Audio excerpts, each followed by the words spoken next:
Yo guys, Cream here with a small update on the patch notes coming in on the next Wednesday. I assume it's 26th for you. For some reason it says Tuesday, July 27th, but it's probably just a mistake because that's a Thursday. So anyways, the patch notes. Blood Decay is getting a little 10% armor buff, probably much needed because they are doing the worst single target out of all the tanks at the moment. Guardian actually dodging the big nerfs and only getting a small nerf to Urza's Fury from 60% absorb to 50% from damage done. Now the next one, big one, augmentation evokers. So this can be a bit confusing, the first line here. The closest clutch mates is basically a multiplier to the buffs Even Might and Breath of Eons when not in a raid group. At first this might seem like a big nerf, but it's actually not that bad in my opinion. Let's say you would give a 2k main stat in a raid group. That would be multiplied by 1.4 right now, which would be like 2.8k main stat for a dungeon group. Now instead of 2.8k, it will be 2.4k main stat like next week when these changes come to live. So it's not nothing, but it's not the end of augmentation evokers. Same thing applies to Breath of Eons. It will be just a bit less effective at like dealing damage. Even Might also increases the evoker's damage by 20% instead of 10. And the eruption damage is buffed by 30. So they want to buff the evoker's own damage output and nerf the group buffs a bit here.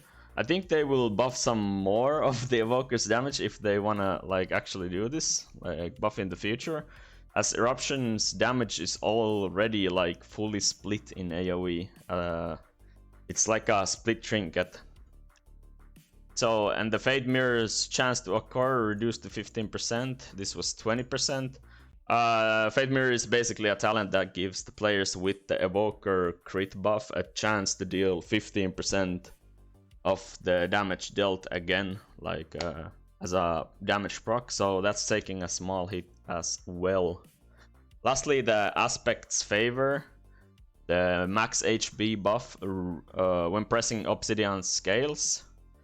Now nerfed to 7/10% max HP. Was 10/16%. These nerfs are not the end of augment evokers, and they will definitely still be very strong in dungeon content. Just to tone them down a bit. BM is kind of underperforming right now, but I don't know how much these buffs affect Hunter. I don't play Hunter really, so I have no idea like about BM or survival. About marksmanship, I know that this buff does basically nothing beyond 5 targets because they are hard capped at 5 targets with these abilities. So, and they were like pressing multi-shot anyways in AoE just to do damage. So this is not the buff they are looking for, I believe. For Monk, Brewmaster was definitely doing a lot of damage. So like just nerfing the damage by a bit probably is warranted. I have no idea if they are still surviving in like higher keys. But I think they got some buffs with the 1.5 patch at least. Windwalker, I'm actually really glad they buffed Windwalker because I play some Windwalker myself. Windwalker is doing like really bad single target right now, so Rising Sun Kick, Fist of Fury damage. You know, I think they do this like every expansion, so I mean maybe it's not that surprising that they are again doing it. They probably need to rework the spec as a whole. A Paladin protection, some damage buff, probably on the lower end of the tanks as well. Now, Priest Discipline actually gets Luminous Barrier absorption increased by 30%. I'm pretty sure this talent is a meme anyways. So like that's great for disc, I guess. They probably need some more attention though. The big one, Shadow here. This is like overall buff to their single target, but Psychic Link was almost cut in half right here, which is a big part of their AoE.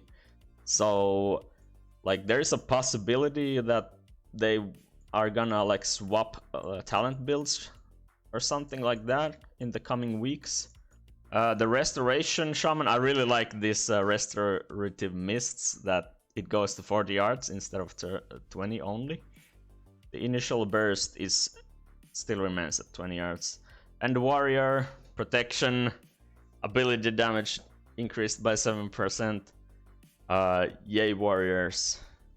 Alright, that's about it. I'm not gonna touch on the PvP stuff because I'm a PvE player mainly. So thanks for watching. I hope you did not get freaked out by the big augmentation nerfs or the mediocre augmentation nerfs. Thanks for watching this different kind of video. If you liked it, leave a like and I'll see you in the next video. Bye bye.